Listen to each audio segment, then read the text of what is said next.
Good morning. Good morning. Thanks for waking up for me. Ooh, it was tough. I know. You poor West Coast people. Yeah, I woke Yeah. up at I was so anxious about it that I woke up like 3 times in the middle of the night. Like, wait, did I make it in time? Oh no. Okay, Oh, it's time to go back to no. sleep. Doesn't need to be like so stress inducing. That's not the that's Well, not the mission here. I didn't want to be late. I'm like that when I go to airports too. Like I stay up the whole night. Yeah, so I appreciate you coming on today. Yeah, thank you so much for having me. I Hmm. know I've been shy about it, so I'm finally doing it. Yeah, that's what's up.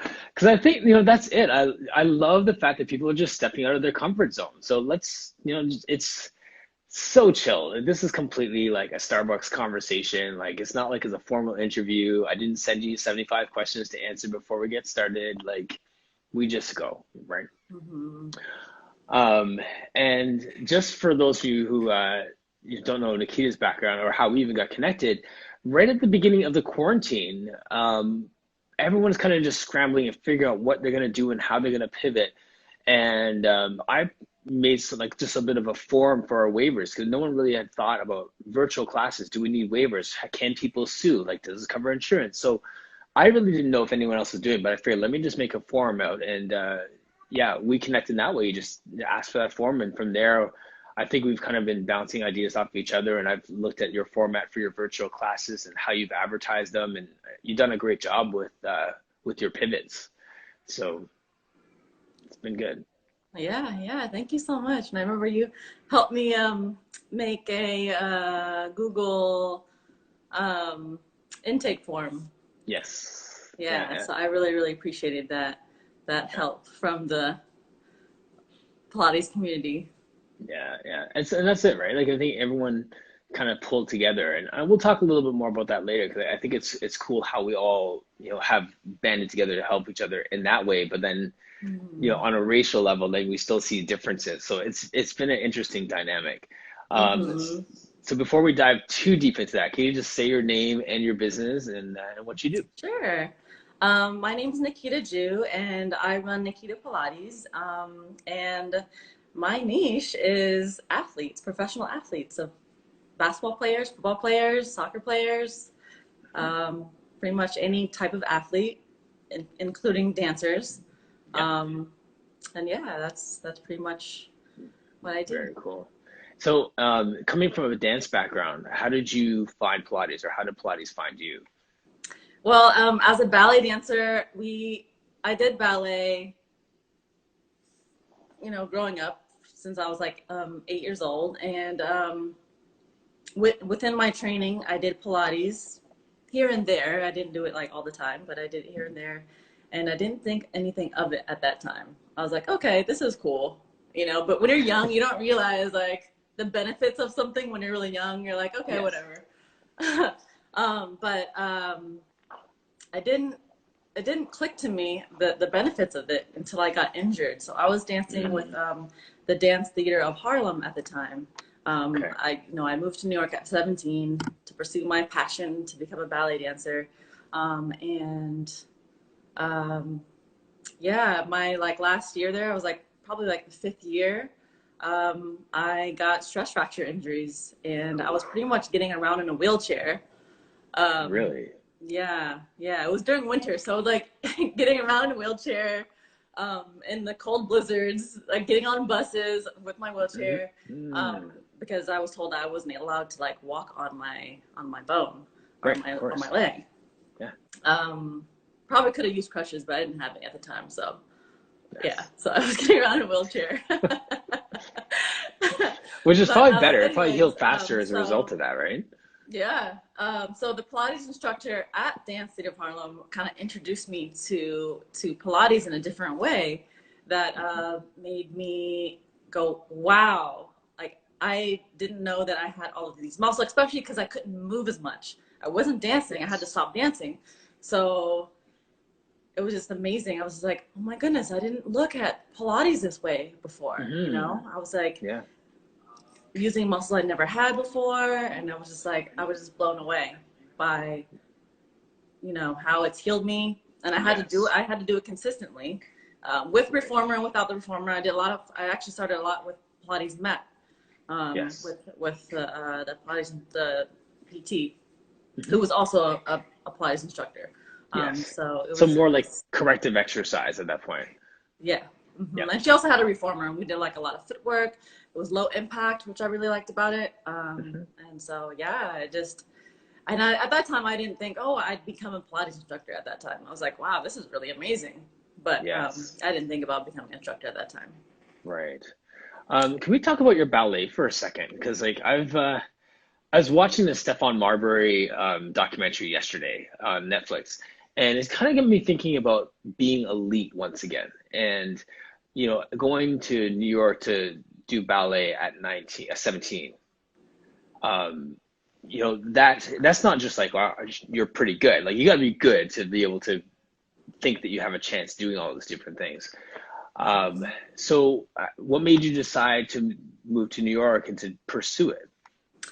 Wow. I mean, I always had a passion for dance and Yeah. movement. So it was kind of a no-brainer. Like, I was like, I saw Dance Theater of Harlem on television for the first time when I was around maybe 10 or 12, 10, 11 or 12. And I was so amazed by all of the Black ballet dancers. Yeah. I was just blown away by how many there were and their representation of people that look like me. Yes. And Where I did was you just live like, before? what did you say? Oh, sorry, where did you live before you moved to New York? Berkeley, California. Oh, okay. hmm Yeah, so I was really blown away. I was like, I just knew as soon as I saw them, I was like, this is the company I'm going to dance for, and I'm going to make this happen no matter what. Yeah, yeah, yeah, Yeah, yeah. So I was pretty determined. yeah. Well, I mean, now working with NFL guys, I mean, you could totally resonate with that sense of I am getting to the show set attitude, right? Yes, Yeah, for very. sure. So then, as we're talking about niches today, like, how did you end up with these NFL players on your roster, or your pro guys? Like, I mean, that's a dream for many PTs and Pilates people, right? Yeah, it's pretty amazing.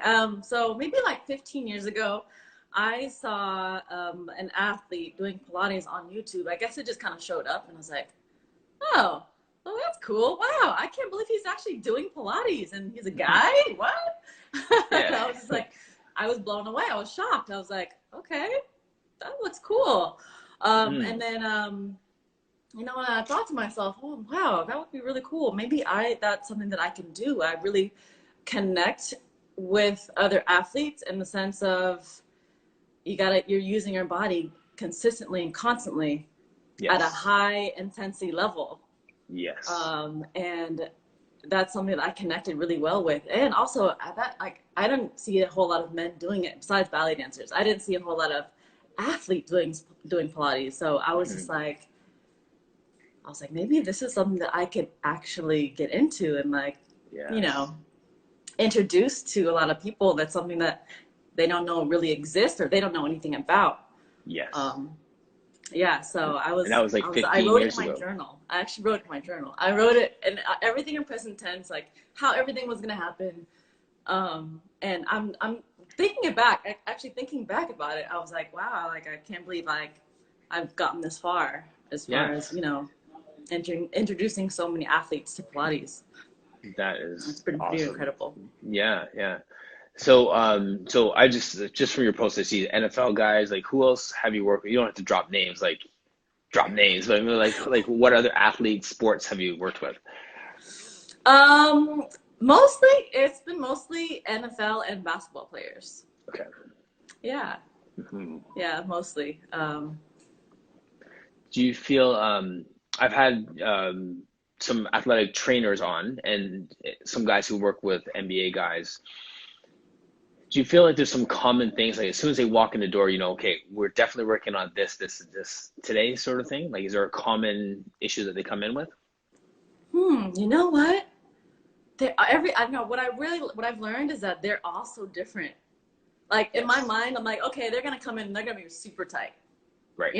But that's not true. They're not all like Tin Man. They're like not all like some of them actually have a lot of mobility, surprisingly. Yeah. But a lot of what I noticed that a lot of athletes and men lack pelvic stability, and like their lower abdominals are a lot weaker, and their hip Really? flexors. Yeah. Yeah. So and then just their core in general is a lot weaker than most Yes. people. So that's something that they realize when they get in the class. They're like, oh shit, like this is the real deal. They come You in know, like, okay, what yeah. are you gonna do to me in here? Like, first of all, Yeah. like, you know, they see the Cadillac, they see this like little bed on the floor, like, what is happening? Yeah. This is a workout, right? Like, yeah. Yeah, like what is going on? What are you gonna do to me, Nikita? Hmm. And then they do it, and they're like, wow, like Yes. this is the real deal, and like I gotta come back. Like, Yes. yeah. Totally. You know, and it's so funny you say that because I remember my experience with it. Like, my background is football as well. Oh, I Um, didn't know that. yeah. So nothing NFL, but I mean, I played like a college That's level. okay. But when I got introduced to Pilates, it was the same thing where I went in and the girl who was teaching this class, this Pilates for athletes class, I was like, oh, I'm going to go in and kill it. We did one exercise which required me to use my psoas and just the sense of the small pulling movement, similar to one of your posts there. And one side, no problem, killed it. Other side, couldn't even move the machine. Like the reformer did not move at all, and I didn't know where to find the strength from, and I was so frustrated, and at the same time, like so challenged and so inspired. Like, okay, I have to own this because it owned me today. You know what I mean? Like, and that's what kept me coming back. So, yeah, that totally makes sense to me. That sense of like, okay, who cares? I can bench press 225 X number of times, but I can't move with the left side of my body. I have to come back and figure this out, right? Yeah, Like, like, yeah. I gotta come figure this out. This is crazy. I gotta show. And also, it's kind of like, you know, a lot of guys come in and like, okay, I can do this. You know, whatever. I'm a, you know, I'm a football player. yeah, And then they leave out and so humble, like, okay, yes, yeah. yeah, Well, I need to come back and show her that I can mm-hmm, do this and yes, figure this whole thing out. 'Cause, yeah. It's not even show her. Like, I mean, in one of my yeah. classes, I had one of these guys from that works with the Raptors in 905. One of the coaches came into my group class, and in this group class, there's people in their 50s, 60s, like a lady who's 81 years old who's been doing this applies with me for 2.5 years. And at the end of the class, like he's sweating through this class, and he comes up to me like quietly. He's like, "Yo, how come these old people are so strong?" Like, like he was so frustrated that he couldn't do what these people in their 50s, 60s, 70s, and 80s were able to do. He thought he could just muscle his way through the class because he still plays basketball and now he's working. Like it caught him, right? Mm-hmm. It caught him. Yeah. And Yeah. there's something so special about athletes too, because they have a certain type of mentality. Yes. It's a focus that is out of this world. Like they are so focused, so determined, um, and it's a special time to just be in the studio with them because Yes. they're like really trying to figure it out, and they're fully present in that moment, Yes. and learning about their bodies, and that is so gratifying to me, and to see them Hmm. figure things out and be like, oh, okay, like, you know, when we're doing a pelvic tilt, oh, okay, what muscles am I using when I'm doing this? Yes. You How do I know, make just this the happen? smallest things, like they are Yeah. like amazed by the smallest movement. Well, there's a sense of being body aware, right? Yes. That comes into play there too. Like they are so body aware that that small pelvic tilt, like you're saying before, their lower abs weren't working because maybe their glutes were doing too much work, or their glutes weren't working at all, right? Like they're using Mm-hmm. something else. So when they learn the proper sequential firing of those muscles, then everything makes sense to them. So it's so, yeah, I hear you on that. Like there is a gratification from seeing them want to get better, right? Like they're really Mm-hmm. working to get there. Yes, Yeah. yes. There's one of the questions that came up here earlier Okay. was from Black Cat Pilates Hamburg. How did you get into how did you get into getting athletes into your studio? Oh, well, I was, again, I don't know, it's, I manifested or something. I don't know how that happened, but um, so the studio that I was teaching at actually knew a football player, and Mr. Alexander. And so he pretty much told everybody like, go see Nikita. Mm. And then, you know, after that, they all tell each other, okay, yeah, that's what, like, this is a really, really good work. You need to do it. Yes. Right. And then after that, I got one of my favorite football. I'm like still shocked that I got my favorite football player, Khalil Mack, to Yeah. come do Pilates with me. And he was super consistent too. And I was just blown away by his work ethic in the Pilates Yes. studio. And to see him on the field, I was just like, I just so amazed by that. Yeah. And I just feel so blessed to be able to get to do this. Like, this is another Absolutely. dream of mine. So Yeah. I feel so blessed to be able to share this with all of the athletes, really everybody. But Yeah, exactly. Like Harold said there, like 1080 speed, like word of mouth wins, right? And now I would add to, yes, you know, and word of mouth wins, and I'd also add results really wins, right? Because I mean, if you're terrible, that word of mouth would not be, would not, I know. Like, you know, oh. it'd still be word of mouth, but yeah, Yeah, no, it's funny. A lot of people ask me like, how did you get athletes? I was like, really just, I guess like I wrote it down in my journal and then it just kind of happened. right. um, So magic. Okay, yeah, perfect. and then Yeah, I'll be honest, like I do reach out to, like, you know, if there's someone I want to work with, I might, you know, reach out to them. But really, at of the end of course. the day, they all tell each other, Yep. like, you gotta do this with her. She's really good and Yeah, she knows what yeah. she's doing. For sure. I mean, and don't discount like what you said about reaching out to them too. Like for those of you watching, like you know, you have to chase after what you want as well, right? Yeah, I Uni's was asking so for your shy too. journal. I was like, oh no, I'm gonna have to, like reach out to them. Hmm. But you know, I was like, no, this is what I really want to do. I really want to make this happen. I'm Yes. really passionate about teaching this type of movement Hmm. to everyone. So it's like I really need to go after that. And Nick, you have to have the action too. You can't just write in a journal. um, Absolutely. yeah. Yeah. And another comment there saying like attract what you want, right? Yes. Yes. So true. Hmm. Exactly. The So what about you? sorry. How did you like get into like training athletes and things like that? You know, it's the same thing. You know, you attract what you're really passionate about, and I think you know being a guy in Pilates and being a non-dancer, I think it makes it cool for non-dancers to come into Pilates now, right? So, Yeah. you know, but you know, my background, like I said, is football. I ran a little bit of track, nothing crazy, but I seem to have more basketball players now simply because my son plays basketball. So having a four Oh. having a 14-year-old who's, you know, playing at a high level of basketball, you see that all these young guys are really hungry and their parents are really hungry to give them the kids the best opportunity. So for me, it was more the coaches reaching out to me. Like Coach Mm. Ro Russell, he has a young guy who is probably going to be one of the top draft picks in the next couple of years, and Wow. so he reached out to me saying like, you know, I see like LeBron James is doing this guy's doing this. I want to introduce this to my young guys. Um, so I went into, you know, that school and started working with them, and they took a ton of pictures, and that I kind of used the momentum from that to say, look what I do, and then that opened the door for me to work with some other teams, and from Wow. there, you know, and then I think you just kind of start to leverage all the little pieces that come your way.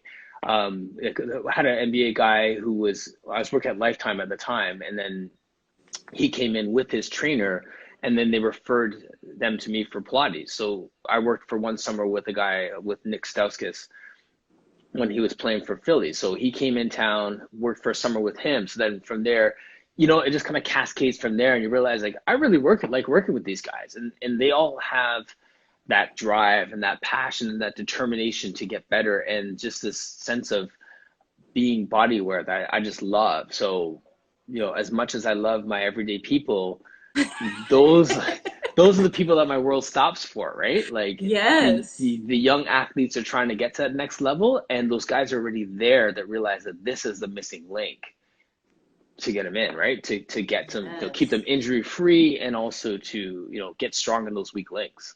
Yes. And as we know, athletes get injured so quickly. Hmm. Like they live, you know, they train so hard in college, like, you know, in school Yeah, and college, and then they get in there and then they get injured. and Yes. then that's it. Right. That's, you know, that they're done. Sometimes they're done. Sometimes they're able to come back. But Hmm. it's great to be able to teach them. Okay, there's actually a way that you can prevent your injuries. I mean, Yes. like, you know, you can't prevent all injuries, but Mm-mm. this is yeah, like you said, the missing link. This is something that you this is the key to preventing injuries from coming, or preventing them, or rehabbing from injuries. Rehabbing them really, yeah, exactly. You rehab the statistically shown you rehab faster, right? So and I use that almost as my preamble when I sit down. Cause like, you know, you walk into a group and they're like, okay, well, what's this person got? Like, what are they gonna say, right? So I always open with something along the lines of, this is the difference. I mean, I have like, say, the G League guys, right? The Raptors 905. And, you know, I'm doing like a group class for them, and I'll say to them in the beginning, this is the difference between signing a 5-year contract when you're 30 or signing a 1-year contract when you're 30, which may Hmm. mean nothing to you now at 19, 20, 21. But if you want to have some longevity in the game, this is when it starts. Hmm. Yeah, And it's then so they're all true. like, okay, let's figure out. Before they're like, I'm not feeling this today. Now they're like, okay, now you got my Yeah, attention. like, oh, I hear you. We're Yeah, here right now. right. Yeah. So So, true. yeah, yeah. So, what is your elevator pitch? If you have a new guy, NFL guy coming in who hasn't heard of you, word of mouth, why should I do Pilates with you as an athlete? Ooh, that's a good one. They when they hear the word core, they're Hmm. like, oh, okay, core. Yes, All right. right, so yeah, Yeah. you know, Pilates is really great for your core. Hmm. It's gonna lengthen and strengthen your muscles. You know, Yes. you're gonna get that coordination. Hmm. This is all gonna translate, you know, to the field when you the ball court, the field, the track, Yes. whatever you're gonna do. It's all gonna translate to making you a better athlete. You're gonna Yes. be working at your optimum level. So Hmm. yeah, I would. Yeah, I just mentioned that. Yeah, we're gonna focus on core. You're gonna get that more flexibility. You're gonna gain more balance, Hmm. agility. Agility Yes. is another keyword that they go, That's a keyword. oh, okay. Yes. Yes. Yeah. You're gonna run faster. You're gonna throw your ball much better. Hmm. You're gonna, you know, make your throws so much better. Yeah. Is that how they throw like that too? Okay, no, that's not how I don't know how to play basketball, Okay. but Yeah. I just do Pilates. That's right. Yeah. yeah, but yeah, you're just gonna do everything that much better, Yes. basically. Exactly. And they all want to be better, like you kind of mentioned earlier. They want to be on that next level. They don't want to be the same. They're not complacent. Athletes, Mhm. complacency is not what, you know, athletes are about. They're about going to that next level. And it's a very competitive sport too. Yes. There's other guys competing for the same spots. What's going to give that athlete that edge? Hmm. So Yeah, they exactly. go, okay, yeah, Hmm. So that guess I got to do Pilates now. Yes, exactly. That's like, just like Harold. Harold works with speed with like track athletes, right? So as you Oh, cool. see right down here, like, you know, you don't have to, but the athletes that are will have an advantage. So Yes, and a lot of guys are like, okay, all I have to do is, you know, go to cryotherapy or whatever, and maybe get massages. Um, you know, just do the like kind of like, I don't want to say basic, but you know, like the bare minimum of yes, extra work yes. outside of their field, or outside of, Hmm. you know, their sport. But it's like, Yes, no, those the ones that actually take the time to work on those small muscles yes. in their body, the core and the flexibility and all of that, and to balance out both sides of their body, like that's gonna take you to a whole nother level. Absolutely. And we can really piggyback on a lot of the research that's happening just in the sport performance world, because now, you know, we see more of them talking about the core. So everyone understands core for power generation, right? So if I'm speaking to general population, yummy mummies, or like someone who is just thinking, you say core, they're thinking, oh, great, I get a flat tummy. But to an Hmm. athlete, you say core, they're thinking, okay, power generation. I can get faster by having a stronger core. I can get more rotation on my throw. That's how you throw, by the way. Um, on the rotation on that throw or whatever it is, like everything comes from this power generation. So like we're speaking their language, like Uni said, making it more relatable to them, speak to those advantages, And yeah, that brings them in. Yeah. So success stories. Um, that's the other part of it too. Like, can you just share, like, just from one of your athletes, just any, do you have any kind of success stories just off of the top of your head from working with some of these guys? They're all successful. Nice. And Well, like then, you said, you did well, say it earlier, just about like just the amazing journey of them recognizing what muscles they need to work on and getting, spine articulation that they didn't have before, and just, asking those questions. Just that learning process is success in and of itself, I find, true. right? Yeah. Yeah. So I think that's pretty cool to see that. Hmm. Yeah, I'm just really, really proud of all of my athletes. They've all worked so hard. I think until recently, a lot of them, it's really, really special. I mean, like we work together for like a year or two, and then they either get traded, or it's always sad when that happens because I get really attached. And I get Mm, used to them. I get used to seeing them all the time and seeing that growth in them. yes. And so I always have a difficult time seeing them go, but I'm Right. always happy. I hope you guys keep continuing doing Pilates. Um, Mm, and so I know a lot of them actually still do. They still do it and they still love it. yes. And that's also the beauty of this quarantine too, right? Like, you're creating these virtual connections and being able to establish and, cultivate those long distance, working relationships too, right? So Hmm. that all ties into it. Yeah, for Yeah. sure. The And what got you into Pilates? I'm curious. mhm. No, I think, I did when I was playing a long time ago, like high school, I hurt my back. Oh, And I went to it, and it was nothing really crazy, just like a muscle strain. But the chiro that I was going to, his solution for me was stop playing football. And I was like, well, I'm not gonna stop playing, so let's. So I just like stopped. no. Yeah. So what I did was I just stopped seeing him and continued playing. And it wasn't until after I just finished playing and during the summers, there was a Pilates class at the gym that I was working out at, and I was going to see a different chiro and then taking these Pilates classes. And it was like the more that I was doing Pilates, the less I needed chiro. So I would go 3 times a week to chiro and once to Pilates. And then it was like, once a week to chiro. And then it was like every other week to chiro. And then it was like once a month to the chiro. And this Pilates became prehab instead of rehab, Hmm. right? So I took a course probably close to 20 years ago, just a mat Pilates class, just to understand it from my own body, like no intention of teaching it, even though I was doing some personal training and I was training clients, but I didn't think I was going to be a Pilates instructor because it was very sing-songy and very dance oriented and like had this cadence to it and had to have this rhythm. And I was like, I ain't doing that, right? Yeah, So no, it's nah. not for me. So it felt good in my body, but I just didn't think that it was cool at that point because it had such a dance feel to it, but it worked in my Mm. body. Mm. So, fast forward probably another 10, 15 years, I had an opportunity to do a comprehensive Pilates class course through Peak. And I did my Oh. like mat, reformer, everything. Did that. And then, so at that point, I started to teach it and it made more sense. And it was more of a, not fully classical, but like a really, like Peak has it pays homage to the classical in the way that it's taught. So I wouldn't really call it contemporary if you want to get into that whole classical contemporary dialogue. And then lastly, the last year and a half, I did like a full apprenticeship at Lily Viola's studio where Chris Robinson was the instructor for it. Oh, Yeah. So, cool. and Lily was like, you're gonna love it. Like, this is a guy's guy. Like, like, he's a martial artist. He played sports. So it's not that, and not that I'm hating on dancers, everyone out there, but like it was like you have a brother teaching Pilates who has a martial arts background.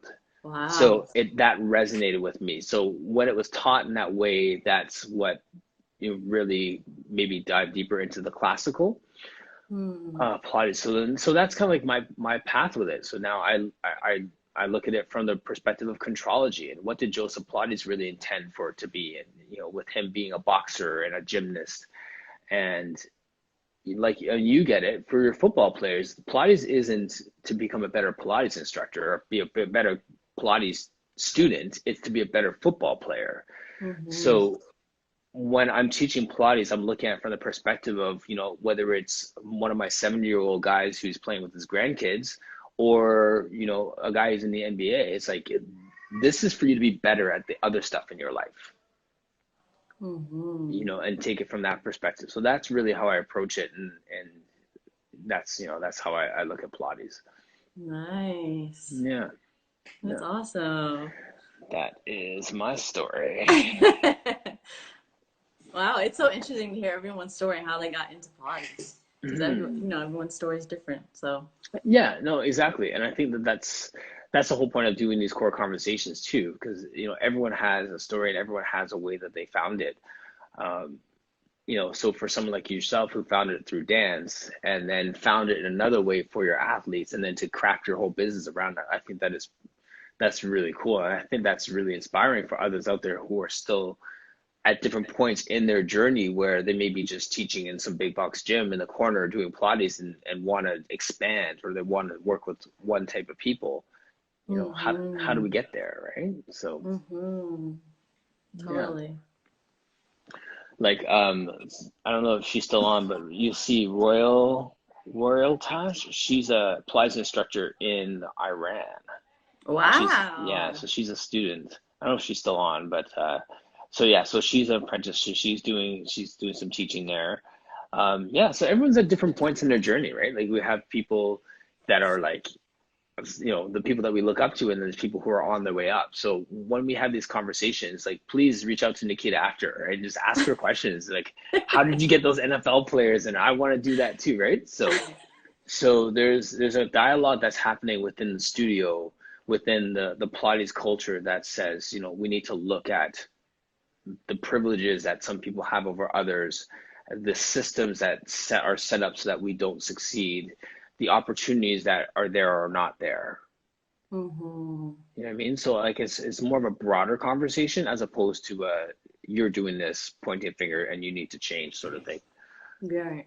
It's pretty diverse over here, but kind of like, yeah, like you said, there's still those subtleties, and I still see racism all the time, towards me as well, Yeah. towards myself. I see those microaggressions all the time. I'm well aware of it, but I think a lot of the people that I work with may or may not be that aware of kind of like the things that they say, um, you know. So, um, So what do you do? sorry, I'm still waking up. This is I so know. early. I know. My brain is still like Foggy. clicking, but Yeah. very slowly. Yeah. Yeah. Yes. No, and but as you're saying though, like, those are the things that it's just question just of bringing it to our awareness, right? Like, I mean, some Mm-hmm. people see it, and some people, um, fight against it. Some people just educate people gently. I love, okay, thank you, Black Cat Flies. Thanks for jumping in. Bye, Black Cat, Yeah. Pilates. Um, so yeah, so what I was saying with that, like Sonia said it in the past, like we're all activists, Yes. and there's so many different ways that has expression. Some people will do workshops, and point that out there about other people. Others, put up very helpful posts. Like I saw one of your posts about things that we can do. Um, Others are, bringing people to attention, highlighting those who are doing great work. Like there's so many different ways that we can be activists, so to speak. Mm-hmm. Yeah. Yeah, and that's something that I'm still working on, Mm-hmm. and kind of working on finding my voice and working on talking about that. Actually, I was just talking about race and ballet yesterday to my teen ballet students, and Okay. they were just kind of sharing. We were just having a discussion about what it's like, you know, a lot of the dances that I teach are dances of color, Okay. so black and brown dancers, and so what is that like to be um, dancing with each other, and then also I've been showing them videos of other ballet companies because they're kind of in their little bubble, so Yes. they're kind of comfortable in their space. But then like, what is that like what is that like being around spaces that aren't like around people that don't look like you, Mm-hmm. and then they were kind of sharing what they felt about that. And so Yeah. I was explaining to them that's kind of that's what it's like in the ballet world and the Pilates world. In the Pilates world, there's not very much representation of us. And so I was super grateful to find Black Girl Pilates because I was just like, oh, that's all. I didn't know that there was like a whole group of, you Yes. know, Black Pilates instructors, Mm, where, and it's really special that there can be a space for us a safe space for all of us to, you know, come together and talk about anything, really, anything anything. that comes up. So Yeah, I'm yeah. super grateful for that group. Thanks, Sonia. I don't know if you're Yes. watching, but thank you. She'll see the replay. Yeah. You know, and you know, even with your dancers too, that speaks to, you know, what the stereotype of acceptable looks like, what the stereotype of what perfect looks like, right? Like I'm sure within the dance world, the ideal ballet dancer looks like this, Mm-hmm.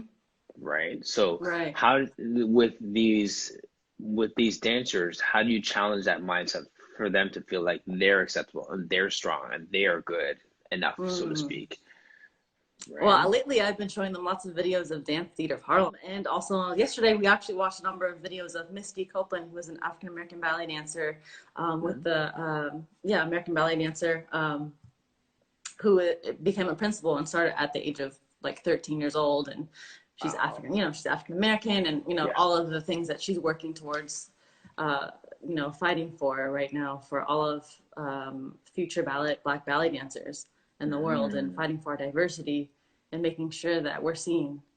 So yeah, we've been talking a lot about that lately. very cool.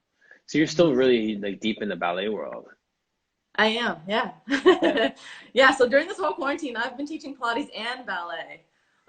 So I've been teaching both of them, which is why I'm a little bit more busy than normal. Mm, yeah.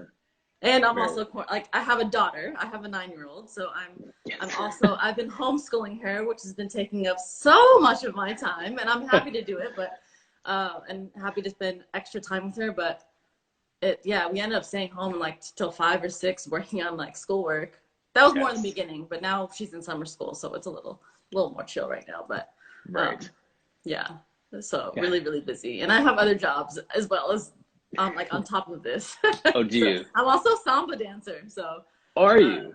yeah, I actually performed my first quarantine performance with a mask on. It was really interesting. So you got your hustle on, is basically what you're doing. I'm a hustler. I have to. You have to. To Yeah. live in the Bay Area, you have to hustle. Yes. Unfortunately. Yeah. I Yeah. love that notion of just like working hard and getting better, right? Like you say, like just getting better, figure out how they get muscles to fire, or how do I just make those little micro adjustments to, you know, change the way that, I guess in your case, that these girls dance or that these guys move. Just getting better every day, finding out, getting that feedback externally and getting that feedback internally from your body as well, right? So Mm-hmm. I feel like that, you know, regardless of who I'm working with, whether it's someone on the PT floor or, you know, someone in, you know, behind me here on the studio somewhere, you know, are we always getting better? Mm. Yes, I resonate with that for sure. Mm-hmm. Right. And if Mm-hmm. I was to layer in even, you know, the kind of mental health side of it too, right? Like, you know, are we getting better in that way? Like, are we still falling in the same traps of our self-esteem or self-confidence issues, or, you know, being concerned about the opinions of others? Like, are we growing in that way? Are we getting better in that way as well? Mm-hmm. So, Yes. I don't know, Yes. just kind of been musing on those. Those are my journal thoughts. Like, coming full circle to like the things that you were journaling and, you know, that you're hoping to manifest in terms of working with athletes and stuff. I think that there's value in just kind of capturing your thoughts there. Um, I, Mm. that's what I call like my journaling times, just capturing those thoughts. And as I was saying in our intro at the beginning, working with basketball players, I have a whole separate page that just devoted to Pilates for ballers. Mm. I And just saw that. I didn't even know you had that page. yeah, exactly. As I'm just trying to pour some more emphasis back into that because, you know, like this personal victory page, we do core conversations, I do Pilates stuff, and everything's like so general. And it Mm-hmm. was Paula on Monday that, you know, challenged me to look back and, okay, how do we distill what we do, and then how do we break it down again, and then how do we break it down again, right? So I'm sure you have general population people that you teach Pilates to, and yeah, you want them to come in and stuff. But like, if you could have, you know, some pro quarterback, high profile guy walk in the door, like that's who your world stops for, right? Yes. Right.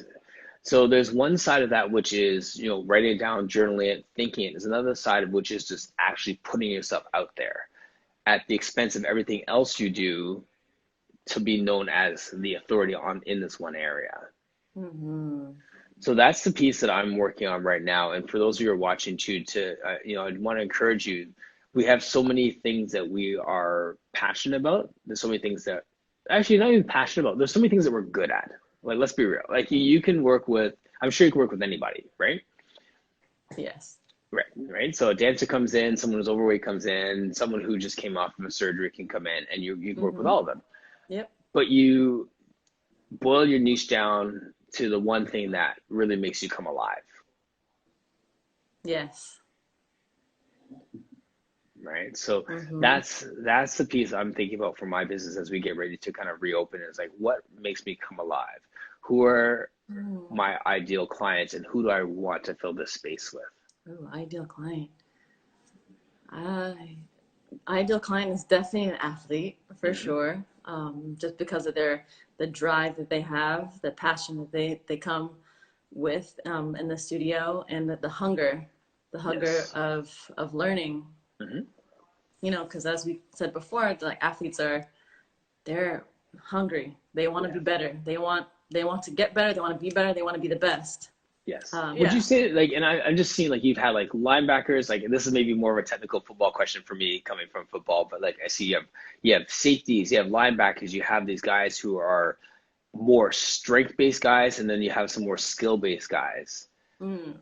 right? Like, Mm-hmm. I could see myself like wanting to work with some of the more skill based guys, like, the defensive backs who have to like pivot, turn, change direction, as opposed to the guys who just are on the line, just like powering forward.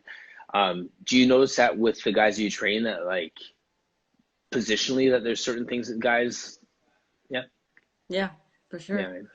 Yeah, for like wide receivers, we do a little bit more like back extension because okay, when they have to jump and they have to catch the yes, ball.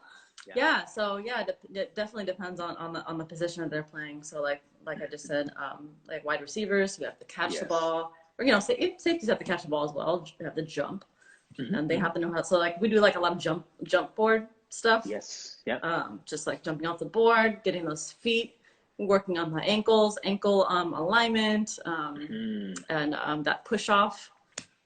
yes, Um, and then like more for like linebackers and like outside linebackers, a lot more stability work because they have to stay stable. They have to be grounded yes, into great, that field, to mm, maneuver in that way and to like put. They need to like have that power to push off. So we work hard on like much harder on core for the, like the yes, linebackers. yeah, So yeah, I definitely changed the session depending on, and it also depends on their body type as well, of course. yes, Because not all linebackers are super big. Some are actually kind of like small, like a lot smaller. They're yes, right, strong, but they're just a lot smaller. So I just look at everyone differently, yes. and yeah, just like kind of form their session to their body type and their position.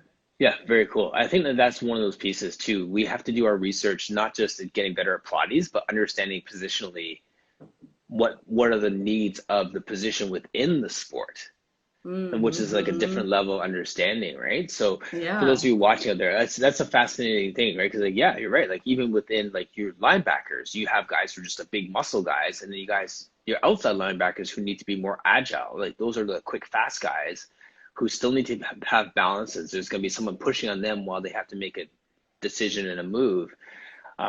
So Mm-hmm. yeah, it becomes very, very technical. So you know your Yeah. stuff, girl. Yeah, that's why I've been like going to all the games. Like I'm like, hey, can you give me a ticket to help me go to this game? I want to watch you guys play.